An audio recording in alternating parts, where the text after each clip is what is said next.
What's going on, everybody? Cheers. Happy Wednesday, or whatever day it is when you're watching or listening to this. Welcome to the With Her Two Hands podcast, where each week we sit down with another incredible woman who is killing it, working in the trades, celebrating the women who build, fix, and make things with their own two hands. I am your host, Bogey. I am a master mechanic by trade. And while we have had several automotive-themed women and trades represented on the show, we do work and celebrate all women in all trades. We've had all sorts of different trades represented on the show. Definitely make sure you go back and dig into the archives and past episodes to meet some of those incredible women. You can always catch us anywhere you get your podcasts. So that's Apple, that's Spotify, that's really just about any place that you can find or listen to podcasts. We will be there. And of course, you can always catch us live on YouTube and on Facebook every Wednesday, 5 p.m. Pacific, 8 p.m. Eastern, and we release a new archived episode from this podcast's past life as an Instagram series. So we're releasing those episodes a little bit at a time. So every Monday you can catch one of those releases. So twice a week you get to meet another incredible woman and hear all about her journey, her challenges, her wins, her experiences working in these incredibly male-dominated fields. So tonight, I have a guest who is early on in her journey in the trades. She is a recent graduate from a high school tech program, and I wanted to have her on for a number of reasons. One, she's incredibly talented. She's incredibly hardworking. I've gotten the chance to get to know her and work with her over the last about year, working on the all-female build at my shop, Girl Gang Garage, and I'm just so impressed with her drive and her determination and how she just gets in there and figures it out and is just so passionate about the work that she does. But I also wanted to bring her on because I think that experience of being a tradesperson early on, being a student, transitioning to the workforce, that's a really important part of the journey for a tradeswoman, particularly for all tradespeople, and really for all people transitioning from school into the workforce, right? That's a thing that there's challenges associated with that. However, I think particularly for women, while we have done a lot to attract women into the trades, we still are lacking a space for women in the trades in a lot of ways. And so that transition can be really rough. And we often lose women 3 or 4 years into their career. So I'm really interested to hear her perspective and her journey, and whether she's seeing changes in what that looks like working out in the trades as a woman. But another important piece of why I invited her to come on this podcast for this episode is because, we hear a lot about how trade schools are going away, how we don't see high school auto shop programs anymore. We don't see classes for the trades anymore. And that is a big issue, and we definitely are seeing that nationally. However, what we don't often talk about is these other programs that are springing up that are kind of taking their place. And I know when I went to high school, we had a little teeny tiny class in the basement, and I called them the basement classes. It was where they just shoved the kids that they didn't want to deal with. And it was a horrible program. It wasn't really good at all. And then when my shop teacher retired, they canceled the program. No more auto shop in that high school. Period. So that is definitely happening. When I went and visited Kaity's school that she recently graduated from, I was jealous. I mean, this place was absolutely amazing. And she's going to tell you all about it and what it was like having access to that at such a young age. So enough of me blabbing. I do want to bring Kaity on and get to hearing her story. But first, a quick thank you to our partner for this episode, Drive Time. Without them and their support, this series would not still be going on 3 years now. So huge thank you to them. If you're not familiar with Drive Time, definitely go check them out. They're a really cool company, and they have a lot of great opportunities for particularly young people just starting out in the automotive trades. So whether you're looking for a new car or a new to you car, or you're looking for a job, definitely a company worth checking out. So with that, without further ado, let's bring Miss Kaity on. Hello, hello. How's it going? Good. How are you? Doing pretty good. Yeah. Yep. Crazy day today. Always, every day. Show us your hands real quick. Yeah. So what's that all about? Uh, the 3M cups have liners in them, and I put the liner in, and I put the lid on the cup, and the liner fell into the actual cup, and when I flipped the gun over, it spilled all over me. So for those of you who are listening on the podcast forum, she has paint primer all over her hands. We're working on her to start wearing gloves, but that's been a slow process. And for those of you who don't know, what is a 3M cup? So a 3M cup is, they have different ones. They have like Sada, STEM, and 3M. The Sada cups are like fully plastic, like you throw away the whole thing. The 3M cups have a liner. They have like a base cup, and then you put a liner in. And whenever you throw it away, you just throw the liner away. So we just use the 3M system at my shop. Okay. So all the PPS, the SADA people are saying, yeah, that's why we use SADA. All right. So now that I've thrown you under the bus with your paint covered hands, why don't you tell everybody your name, where you're from, and what you are doing professionally right now? My name is Katie, and I have lived in Arizona my whole life, so never left. And right now I'm a prepper at Caliber Collision, and I'm at the largest Caliber Collision in Arizona. Nice.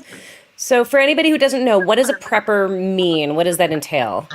So I'm basically helping the painter. I get all the cars prepped. Cars come over with body work done. Everything is detailed off the panel, and I sand all of them down. I primer all the body work. I block it, and then I sand it again. I get the cars in the booth. I mask them.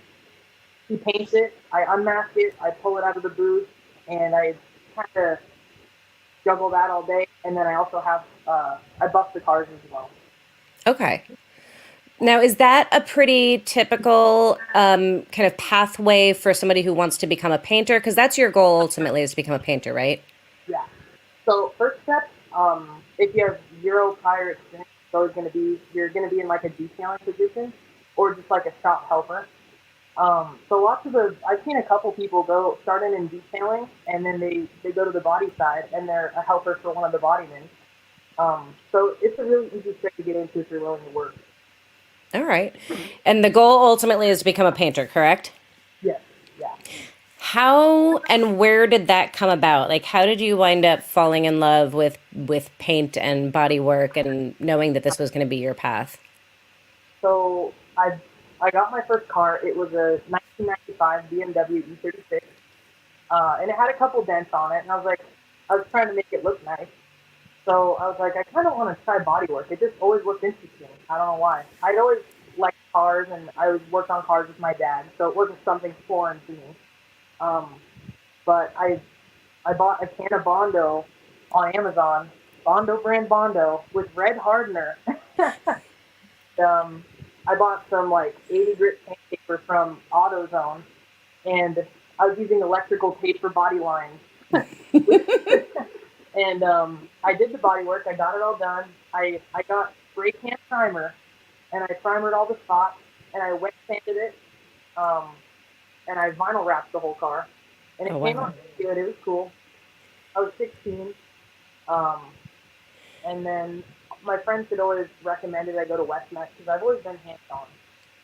So I looked into some of their programs when we had an assembly for it my sophomore year, and auto refinishing and collision came up, and I was like, oh, that I remember that was kind of fun. I enjoyed doing body work. I think I'm going to do that.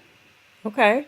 And my teacher was a painter, so I was like, if I take this route, I'm gonna go the paint route because he knows more about paint than body and he enjoys it. So I decided to do paint, and the first time I painted something, it was like the most fun I've ever had. It was super cool. So I just kept doing it, and now here I am. All right. Oh my goodness. Okay, so there's a lot in that. I want to rewind a hot second though.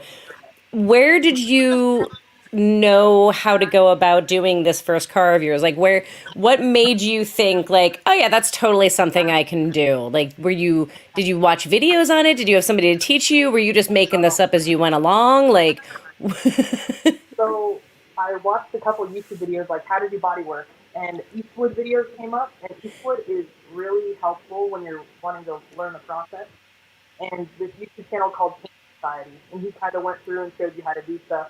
He's a painter at Honda in Florida, okay. and I just watched those videos, and I thought it was really cool. And I was doing stuff on my own car, and after doing body work on my car and messing with it a little bit, my dad got his Mustang at his friend's shop, his friend Vince. So I went with him on the weekend that they were prepping it for paint, Okay. just to help out. And I was like, this is the most fun I've ever had. So the painter and the body guy there kind of showed me the ropes, so that helped as well. Nice. So that like first introduction to a shop, like a proper shop, they were actually welcoming and encouraging. Like the coolest guy ever. I wish that guy would become a teacher because he did such a good job, like making it so clear what needed done and how to get there, which is That's really helpful. so incredible. I Yeah, love, and I'm so grateful that your very first experience was such a positive one because that yeah, mostly doesn't go that way. I know. It was really cool though. So, were you always the kid that was like, yeah, I can do that? Like, saw something, decided you wanted to do it? Like, because you definitely have this, like, oh, I see somebody else doing it. I'll try it. I can do that. Like, nothing seems to intimidate or scare you. Were you always that kid, or is that newer in Um, life? I'd say so, yeah. Only because my dad was always that guy, and I was like, my dad's like the coolest guy ever. I want to be like him. So I just decided to do that. I was like, all right, if I mess it up, at least I tried. Yeah, Um, Nothing's permanent. If you want to try something, just do it. I love it. Yeah. My dad was So, mechanical as well, is he so in the trades? Does he work in the trades? he's an aviation mechanic. So Okay. yeah, so he does that stuff. And So he how works did okay? How did your family respond when you said that you wanted to pursue this professionally and do this as a career? Um, I don't think it was ever like a doubt in their minds that I was going to do anything else. Because as a kid, I was always like super into cars. Like I was 10 and 12 years old, telling my mom like my first car is going to be a Dodge Challenger.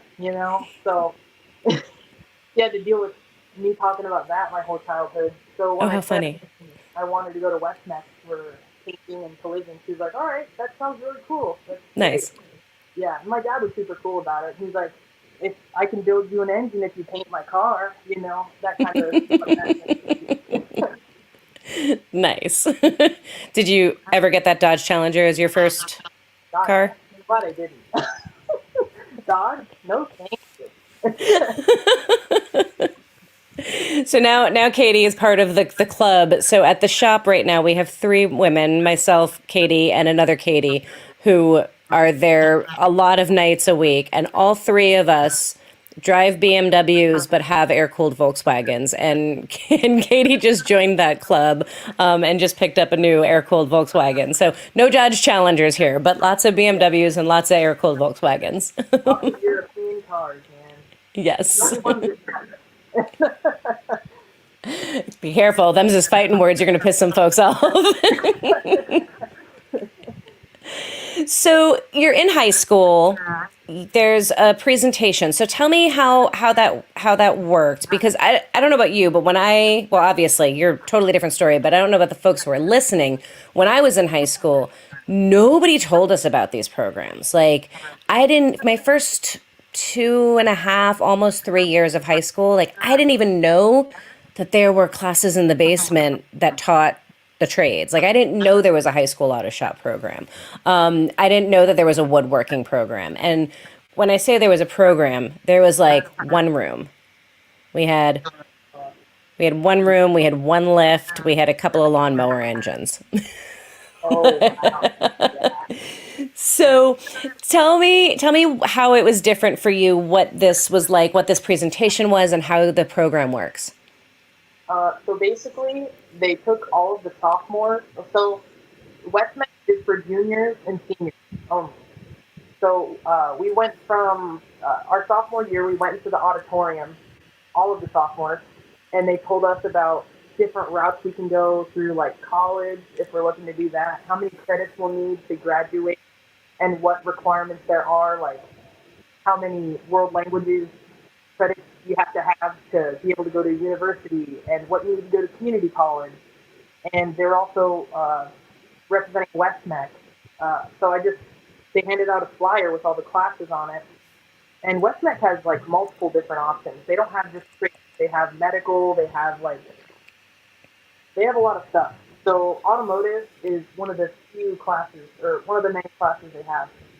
Um, so they didn't really show any of the automotive classes on the board, but I had the flyer and it said auto collision. So after the presentation, I searched it up on my phone and I looked at the whole uh, article they had about like what the auto collision class was like.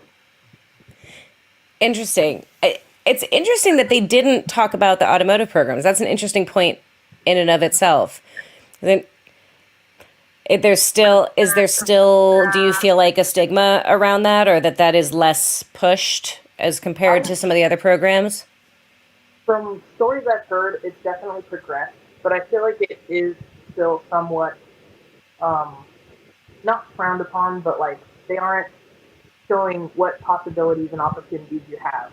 Yeah. So they also had to combine a bunch of different options you have and all this information into like an hour.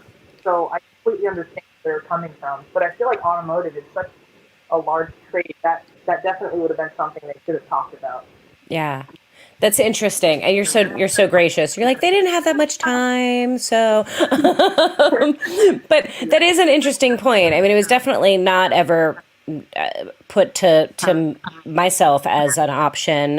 It wasn't shown to us. It was definitely discouraged, and I think there was. I'm curious how much this has changed. Like you hear a lot of folks talking often about this whole like 4-year college is the only path, and like how hard that was pushed for my generation for sure. That was like super pushed. That was the only way to go. When I decided I wanted to take auto shop in high school, my guidance counselor was like, why would you want to do that? You should go to college. So was there the same kind of energy around trades for you? Somewhat yes, because every one of my teachers would be like, when you get to college, it's not going to be like this. When you get to college, it's not going to be like this. Every single one of them. When you get to college, homework's going to be worse. So there was never any discussion about the trades. Yeah.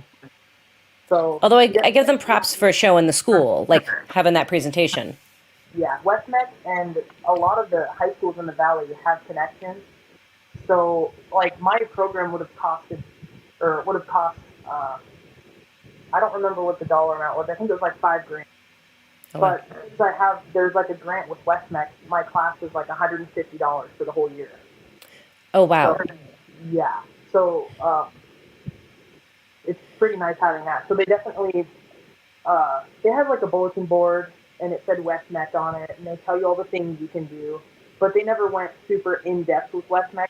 They do make it known, you know. So Interesting. that's what it is. So, for folks who aren't familiar with WestMec, let's talk about this a moment because it's not a program within your high school. It's a program somewhere else in its own property, right? It's yes, it's a completely different campus. So I drove from the west side to the more northeast. Uh, it's it's in Deer Valley. So Okay.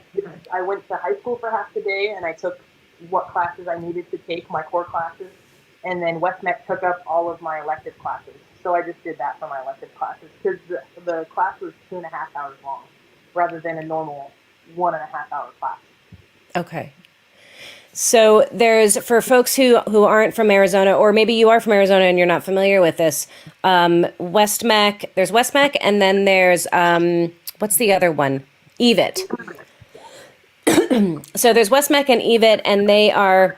I don't believe they're related to one another, but they work in the same way, and they basically serve a number of high schools in their area. And like Katie did, students will go to their home school, either in the mornings or in the afternoons, and then they'll go to West Mac or EVIT in the opposite, right, and get their career training, whether that's automotive, collision, like Katie did, or whether it's dentistry or veterinary tech or firefighting or paramedics. So there's a ton of different career training programs that they have.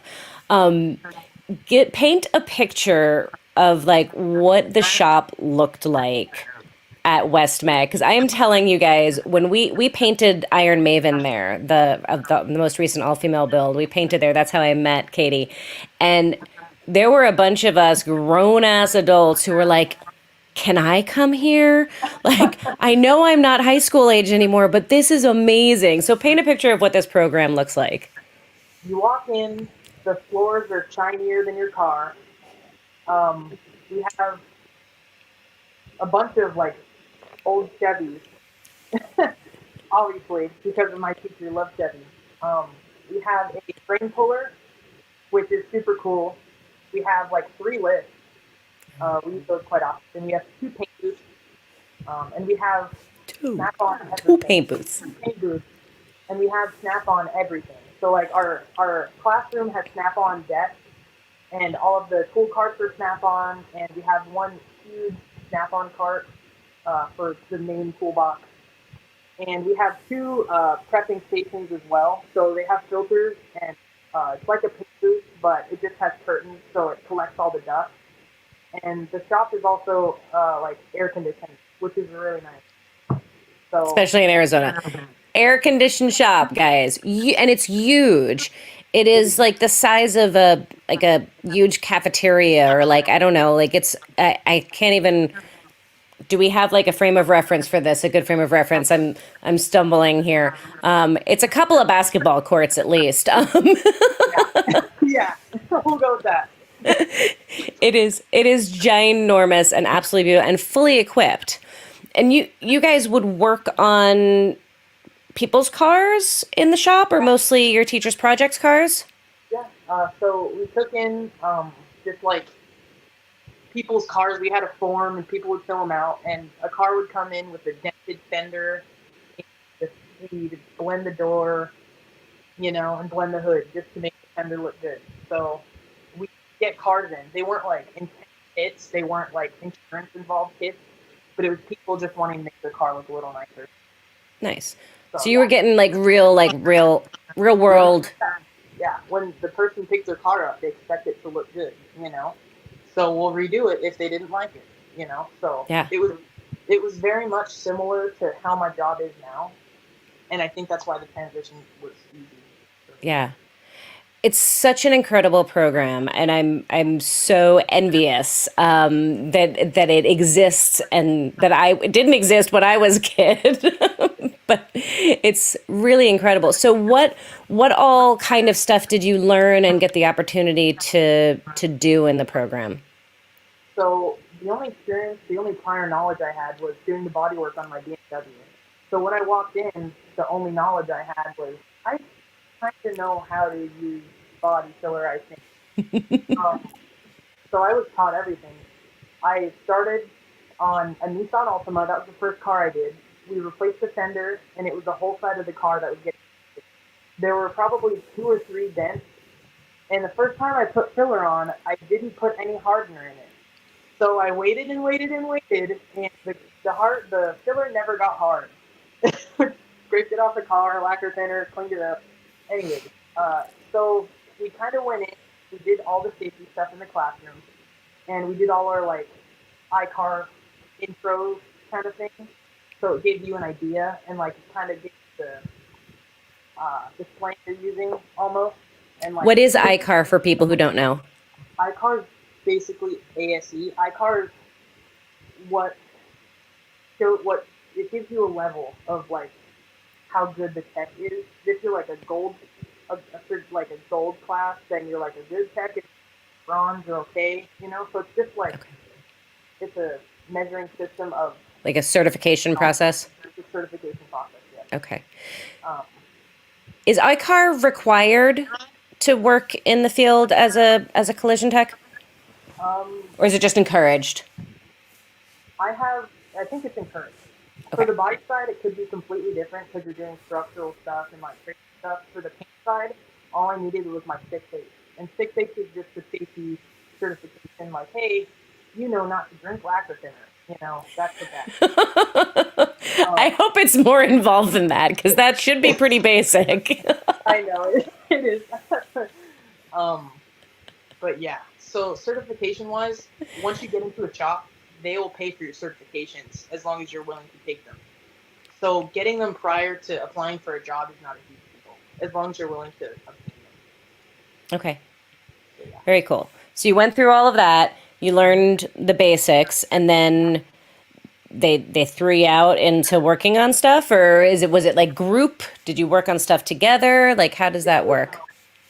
They had you in like it'll be one or two people working on different things.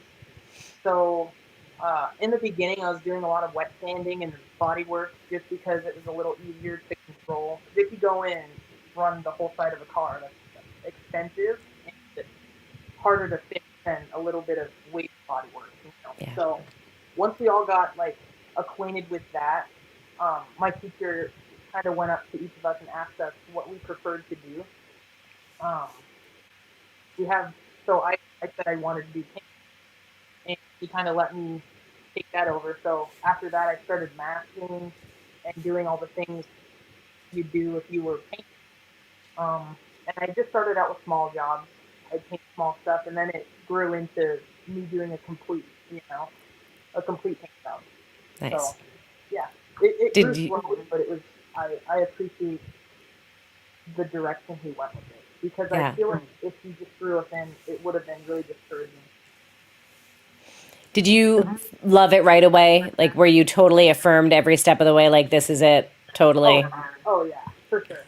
Like I will never be able to like experience how much fun it was to put clear coat on a panel ever again.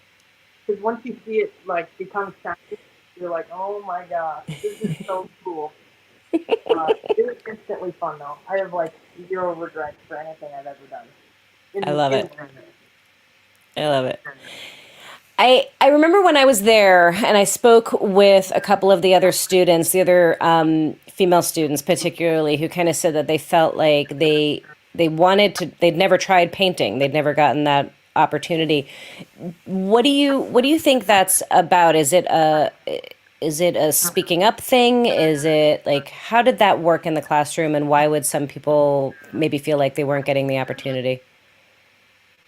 Personally, I never struggled with that, and I think it's because like I would stay late to take the trash out, and I think that because I like would do stupid stuff like that, he understood that I was serious about it. Not at all that they aren't serious about it. It really would just be like situational because I don't understand what they were going through. I never felt for a second that he was holding me back from anything I was capable of doing.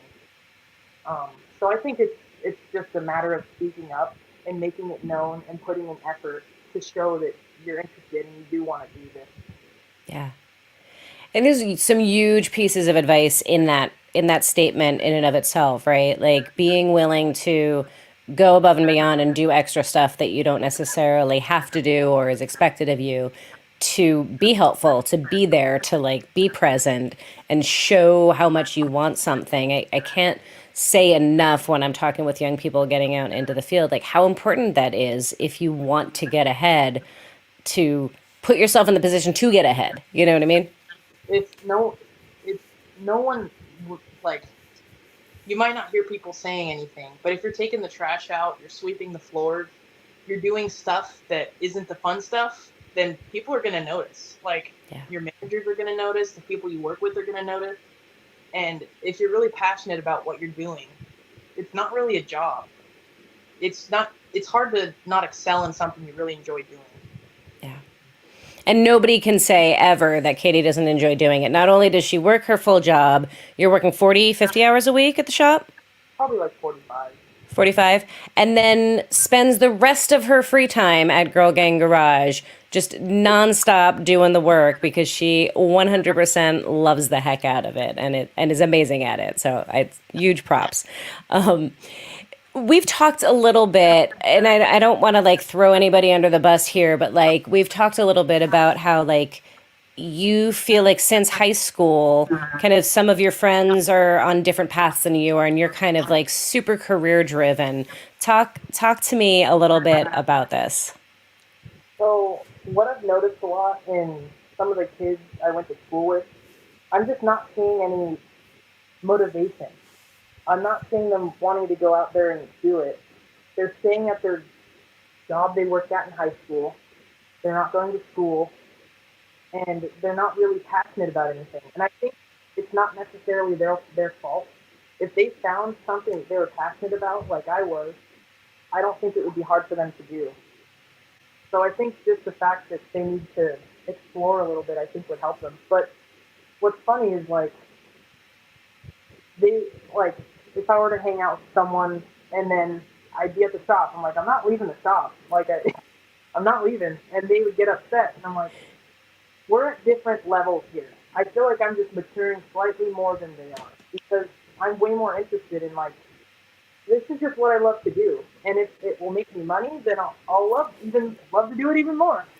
So I don't know. I just think the fact that they aren't super driven makes them less motivated to do anything. And I think if they don't like get out of that funk, then how are you going to get anywhere? You Yeah. know, you really have to find a path and just stick with it. I'm curious, do you find that more so with other students from your homeschool who didn't do the CT or the West Mech path, like, or do you find it kind of across the board? Do you feel like the kids who went through West Mech tend to be more career driven? I think for sure the kids who went to West Met are more career driven because they're getting a sense of like what it's like to be an adult almost because they're driving to the different school. They're just doing more in their day. They're not Yeah. taking the bus to school, going to school, taking the bus home, playing on their computer, playing on their phone. The kids that go to West Met have to be involved in community service and they do all these different things. And I think that opens doors to them that the kids at my high school didn't really get. That's awesome. That's very cool. I think it's so important, and I hope some folks are hearing this who maybe didn't, maybe parents who didn't consider trade school or CTE education for their kids as a viable path. Like the benefits that the students are getting is so much beyond just career training. It's like they're getting life skills in a way that I went to public high school. It was a really good public high school. I went to college because that's what I was supposed to do. And I feel like it wasn't until I was in trade school after college that I learned how to adult. And I still struggle with adulting, if we're being honest. But there's like these life skills that I feel like we do our kids such a disservice when we send them down one path or the other, and like there's stuff that I learned in trade school that they never taught us in college, and there's obviously stuff I learned in college that they never taught us in trade school. And like, why do we not merge these two worlds and give all of the kids all of the options? Yeah, It's really unfortunate. when I went to West Met, it was a lot of my teacher. Like he's a really cool guy, and he gets there super early. He stays late. He works hard every single day. I watched him do that, and I was like, I want to do that too, you know. So I kind of tried to follow his path a little bit of just working hard. And I think even some days when I don't want to do something, you still do it just because, I don't know. Yeah. I feel Yeah. lazy when you don't. So As a reminder for folks who are watching, she is 19. Like, not yet 20. This woman is 19 years old and I think going on 40. But all the more impressive as a 19-year-old. It's so cool to see. Is where you're at. So currently, you're at Caliber Collision. You're a prepper for the painter. He's the sole painter in the shop, right? At this point, so you're prepping all of the cars that are getting painted, and you relatively recently went on full commission pay, so not hourly but commission, correct? yeah, Is that pretty typical as early on in your career as you are, or I does it think normally take longer? it really depends on the painter because the painter controls my pay, not Caliber Collision. So it just depends on the shop. But Okay. the majority of the time, the painter has to pay the helper a percentage of their pay. So it really just depends on if the painter would prefer to pay the prepper hourly or commission. Okay. I have to be on commission, and he preferred I be on commission simply because when we're slow, we're both losing money, and when we're working more, we're both getting money. So it just makes it better because the shop flow is really inconsistent. So So does he pay you or does Caliber pay you? Caliber, it goes through Caliber's payroll, but it comes out of his pay. Interesting. And is that pretty standard? Yeah, that's pretty normal. Okay. But when you applied with Caliber, not with him. Or did you have to apply did you apply to with him? I fully work for Caliber Collision. It's just that it comes out of his pay. Interesting. So when I interviewed at the mock interview, I had mock interviews with Westmac, and when I interviewed, Nice. uh, I interviewed with the regional manager of Caliber Collision for our region, obviously, and I assumed he probably looked around and see who needed a helper and who I would be most compatible with, and I ended Okay. up with my painter that I have now. Okay. Awesome. Very interesting how that works. So if he didn't have a prepper, he would just have to do all the prepping himself, or is that just not an option? Yeah, he'd have to do all the prepping himself. And then okay, so he'd work harder but keep all the money and they get that choice in a sense. Okay. Very cool. How long would you say it normally takes somebody to go from, just starting out to being able to be a painter? How long does that normally take? Um, so right now I've been a prepper for a year, and I see myself being a prepper for maybe another year, another 2 years, who knows? Okay. But on average, it's from 4 to 7 years Oh, that wow. it needs to be a painter. Yeah. So it Okay. really depends on how you progress. So this isn't a like start out one day, decide to be a painter, and then you're painting the next day. This is a process. Yeah. You have to pay your dues. Yes, absolutely. Absolutely.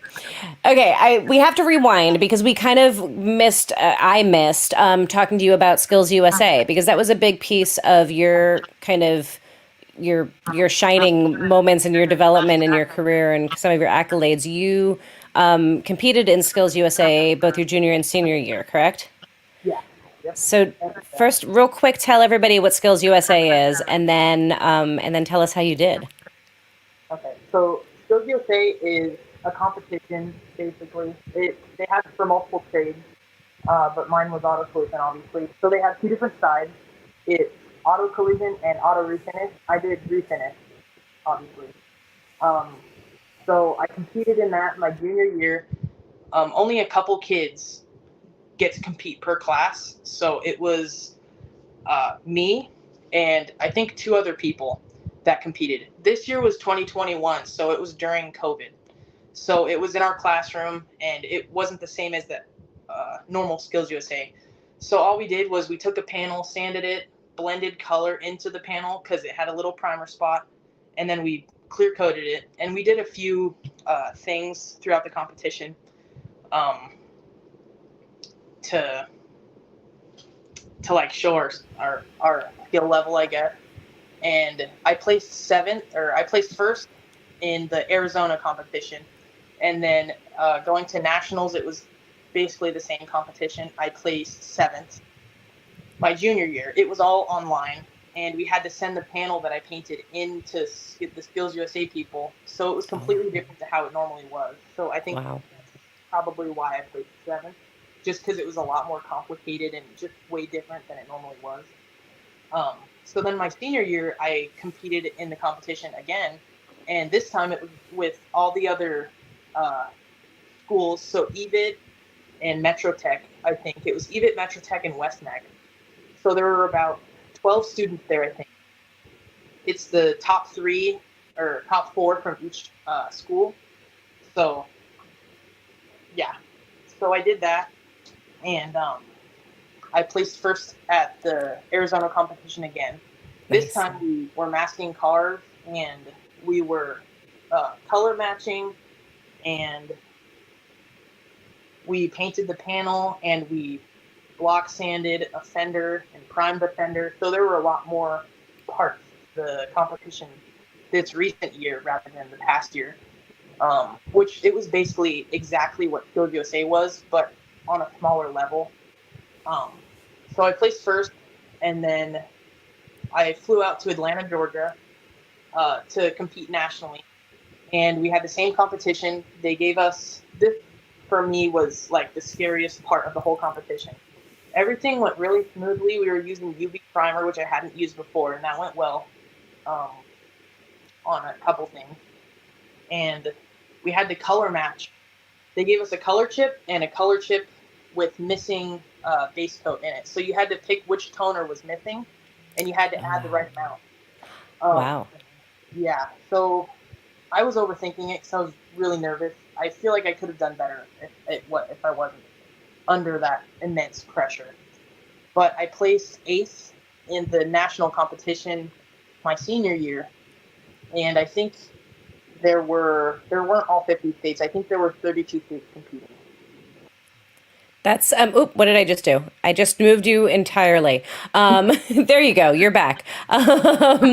Technology. That is incredible. Out of the fifty states to place seventh and eighth consistently and first in Arizona 2 years in a row. That's huge. Congratulations on that.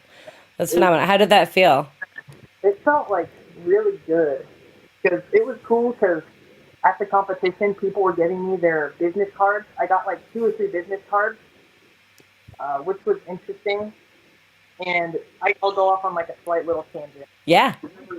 Uh, this guy from Van Chevrolet in Scottsdale, the general manager there, I assume, he came up to me and was like, I would love to have you at my shop. It's in Scottsdale. We work on nice cars, but I'm going to have to ask the painter if he's okay with working with a girl. So I was like, it's okay. I already have something lined up, which I did, but I just, Wow.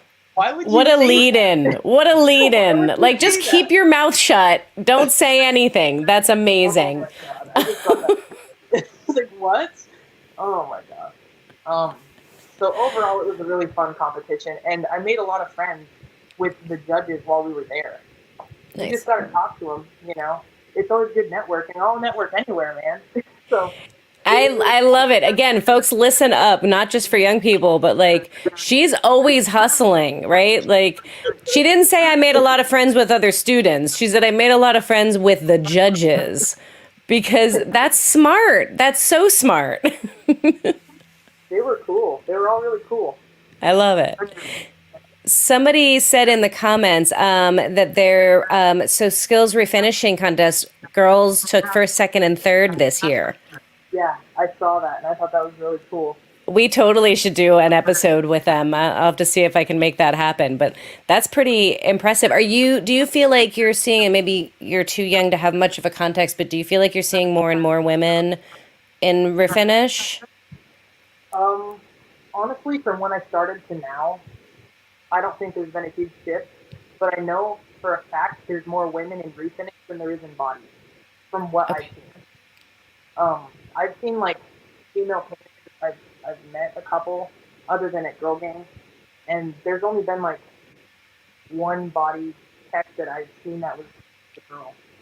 Interesting. Yeah, What do you think the reason is for that? Do you have thoughts on that?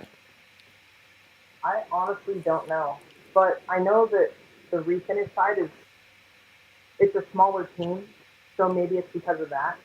And genuinely, I don't know. Like, Okay. I don't know. That's all right. I was just curious if you had a thought or an insight on that. Awesome.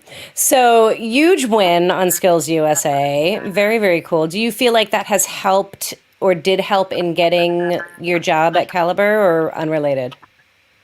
I think it was somewhat unrelated, just because they were in such a deficit for technicians right now. But I feel like it definitely aided where I ended up. I don't think Yeah. they would have thrown me in a big shop if they didn't think I could do it. Yeah. So Very our cool. our shop has four paint booths, Nice. That's and we have huge. like 7 or 8 technicians, Wow. body guys. So they would have put me in a smaller shop I if I didn't have that. I think. Yeah. So, what was it like going from school into the workforce? What was it? Was it different? Was it a surprise? Was it like better, worse, harder, easier? It was for sure different. Um, I don't think it was as crazy of a transition as I feel some of the kids that went to my home high school had. Um, I went from working on cars like I do at my job for 3 hours a day, and I really enjoyed it. I was like, man, I wish I could do this more often. The 3 hours at Westmec wasn't enough. So when I went to Caliber and I was doing it all day, it really wasn't a huge change for me, other than I don't have to do stupid high school stuff now. I just get to work on cars. So for me, it wasn't a super scary transition. It was really smooth, actually. Nice. Do they pair you with somebody as like a mentor, or is that your painter is My it painter, basically is your mentor and teaches you? yeah. So how like has that relationship changed or grown over the years? Like does he start you out slow? Does the process like really depend on who your painter is, or is there a format for it? I think it really just depends on who you're working with, because I know that my painter starting out had a lot of like issues with like trusting me. So there was that, and How did you handle that? And how did you get over that? I think the way I handled that was I would just do the things I knew that needed done without him asking, so that he'd be like, oh, she kind of knows what she's doing, you know. So that was pretty cool. But I don't think there's anything he doesn't trust me to do as of right now, other than like paint a complete car, because I haven't. That's not what we do at Caliber. Yeah. Um, but I He's let think you do some painting now, right? You've done some painting? he's let me do a couple pearl white jobs, That's which, incredible. yeah, if you don't know, is a 3-stage paint job. So you're doing base coat 2 times. And if you don't know what any of that means, it translates to it's a more challenging color, much more challenging color, especially for just starting out and for being a newbie. That's a huge thing for him to trust you that much. Do you feel like you had to like speak up for yourself with him at all, or was it just kind of a slowly building over time? I definitely think I had to like tell him how I felt.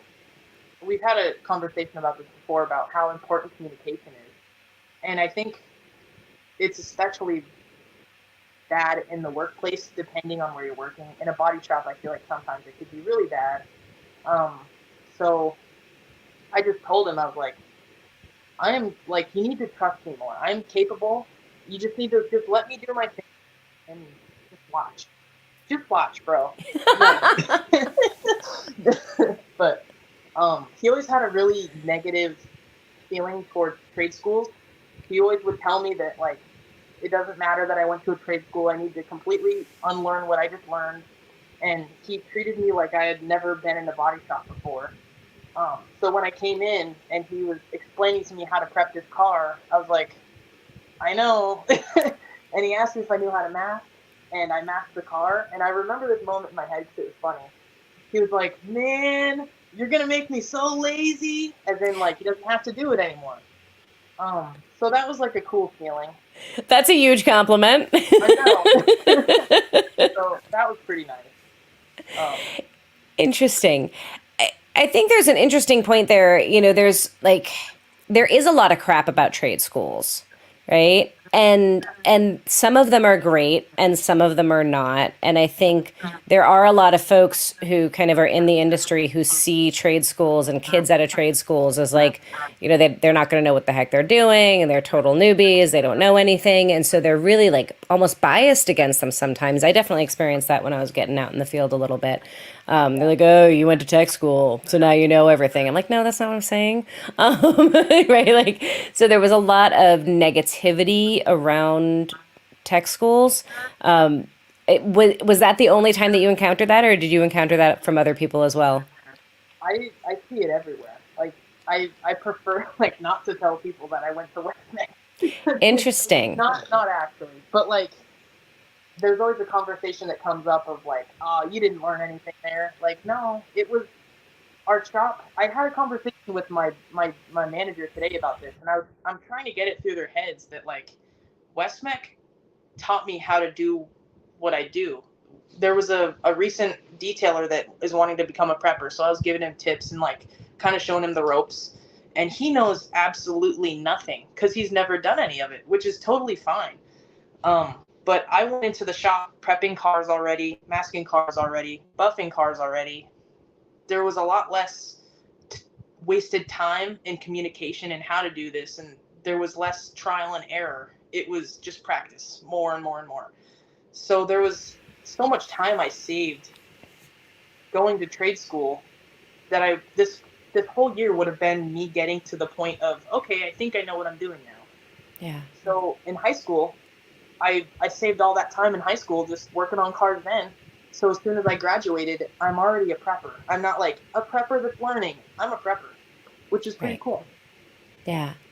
Yeah, and to think too, it's not just like going to trade high school as the option, but a lot of people go to high school and then they go to a trade college program and then they're going out into the workforce in their early 20s, right? And so these programs that do exist, and there are quite a few of them out there. I just want to emphasize again, like she is 19 years old, like fresh out of high school and so far advanced in her career so quickly because of this opportunity. And I think as much as we like kind of bemoan the fact that there aren't a lot of shop classes in high schools anymore, these other programs are springing up and they're even better. Like they're better than just having a shop class in your high school because they are designed to put kids in the field right away making a good living. Like you're making the same living that somebody in their mid 20s would be making at Yeah, 19. yeah, which is really cool. But it took time to get there. Yeah. you just gotta know how to network and know how to work. Yeah. Know where to spend the time. Yeah. Tech are also really great for just shop etiquette. Even when it comes down to that, you don't leave a DA on its side. You lay it flat. You keep your workspace clean, and Yeah. you can teach that. But if you go into a shop already with those skills, you're going to be much more likely to succeed and like be successful than if you come into a shop and leave a mess and blow dust everywhere. So it comes down to small little details like that that really add up. Yeah. Absolutely. So you would strongly recommend one of these programs for sure, it sounds like. 100%. Any day. Hands down. I know you've toyed with potentially going back there and teaching one day. Is that still something that you'd consider doing? In the future, I'd love to. Yeah, for sure. But that's down the road Yeah. right now. Yeah. I gotta have fun being a painter for a minute. Yeah, you do. Gotta make painter money for at least a couple years. Awesome. So I'm curious, you talked about experiencing some pushback from people in the field about having gone to tech school and kind of being a student coming in. Did you experience anything gender related as a woman, or are we seeing less of that in the industry? Are we actually starting to see that changing, or were you experiencing that as well? Personally, I don't think I've even come close to anything you've even experienced. My painter, he's a character, but one of the values he has, which I really respect about him, is that he doesn't care. He's like, the first day he's like, I don't care if you're a girl or a guy. If you're shitty, I'm telling you you're shitty. That's what he told me, which Yeah. I really appreciate. He doesn't treat me any differently than anyone else in the shop, which Yeah. I find really nice. Um, there's been like the Cornwell guy never gives me the booklet for like all the tools they're handing out, but I was standing next to the other prepper when there was one. He was a guy. He handed him one, but not me, Interesting. which I thought was a little odd. Um, Yeah. but other than that, I think we really are progressing. I I I think there's definitely a shift happening, which I think is pretty good. That is so phenomenal to hear. So phenomenal. It just yeah, I know there's still a lot of young people who are experiencing some not so great things as women, but hearing more and more folks like you who are not experiencing that. Is the whole shop kind of the same way, or is it did you just land in a really like luckily with somebody who was just cool like your painter? The whole shop is pretty much that way. The only That's thing awesome. is like sometimes the one of the body guys will come over and go tell Stevo something about like, hey, I just put a bumper over there. It's a bumper only, so you can get ready, like paint that whenever you want. But I'm standing right there, and they know I prep the parts. Stevo doesn't prep the parts. Why would you tell Stevo? So that also comes down to I'm also a helper, so it's hard to gauge that sometimes. Yeah. It's not always just because I'm a girl. I really appreciate how balanced you are and how reflective you are in when things happen. And I think that's such an important thing. There is a lot of sexism in the industry.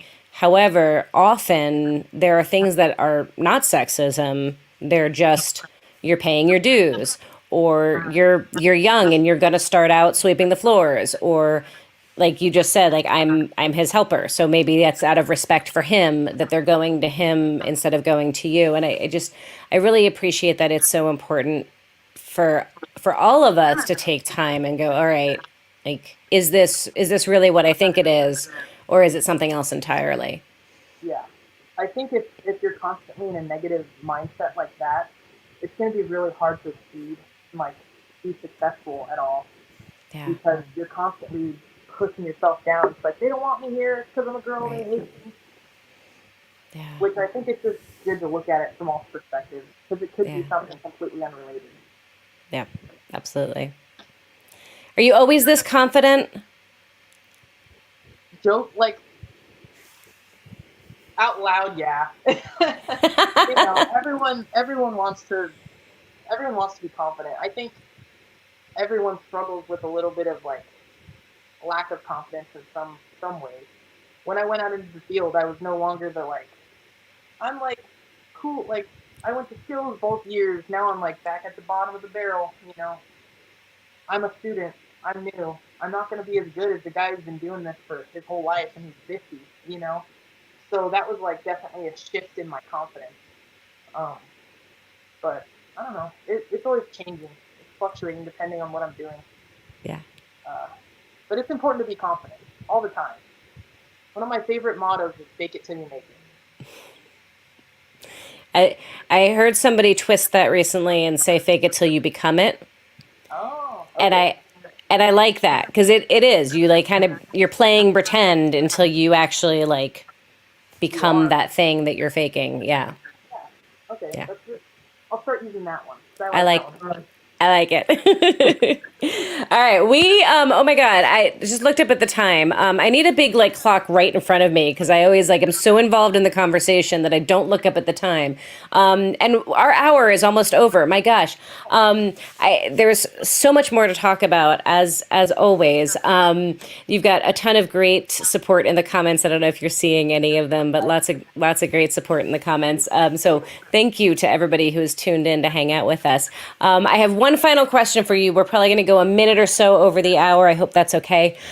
But final question: you've already dropped a ton of knowledge and a ton of great advice for other folks who are wanting to get into this kind of work. But if you had the opportunity to talk to a little baby Katie or the younger version of you, what are your words of advice to her or to another little girl out there who wants to do what you're doing? I just say like, don't be scared. Never be scared. You'll never know what you're good at unless you try it. You know, sandblasting. Ever try sandblasting? You might not enjoy it, but if you do, that's great. You know, just little things like that. I just say never give up. Know your worth. I saw a post recently. It was like a water bottle, and it said 50 cents at the grocery store, $7 at a festival, $20 in California. Just know your worth. Know where you belong. You just gotta find your people. And once you find your people, it's smooth sailing from there. I love that. I love that. Leave it to Kaity to compare us to water bottles, but I love it. That is perfect. It is know your worth, find your place, find the place where you can excel. And I'm loving the opportunity to get to work with you and get to watch you as your career continues to expand. And you're a phenomenal human being, and you will definitely go far. So. Thank you so very much for joining me and agreeing to do this. This was great. I hope the folks at home and the folks listening to this now or in the future got a lot of value out of it. I know we talked about a ton of things, and you dropped a ton of great knowledge and great words of advice. So thank you. And we will catch up more later, okay? All right, folks at home, thank you guys so very much for spending part of your evening with us. I hope you enjoyed this as much as I did. If you enjoy this episode, if you enjoy this series, please make sure you leave comments, make sure you like and subscribe and follow us along on all the social medias, all with her two hands. That's YouTube, Instagram, Facebook, LinkedIn. Where else are we? All of the podcasting platforms. We're pretty much everywhere. We have the website. Go check us out. Leave us a review. Leave us comments. We appreciate them, and it keeps us going. And of course, the more likes and comments we get, the more people see these videos, and the more the women who are working out in the field get the love and the celebration and the support that they deserve. Women are so often overlooked in the trades, and they deserve the spotlight. So help me give it to them. You can tune in every week on Wednesday for a new episode with another incredible woman. We've got some great ladies lined up over the next couple of weeks. And of course, new archived episodes released every Monday, all same time, 5 p.m. Pacific, 8 p.m. Eastern, and listen wherever you get your podcast. A final thank you to our partner for this episode, Drive Time, for all of their support and their commitment to helping women in the trades and highlighting women in the trades. We're very thankful for their support and partnership throughout the years. But most importantly, I am grateful for all of you for spending your time, for being loyal listeners, for coming back each week and hanging out with us and meeting these incredible women. So thank you. And until next time, be good to yourselves, be good to one another. We'll see you later.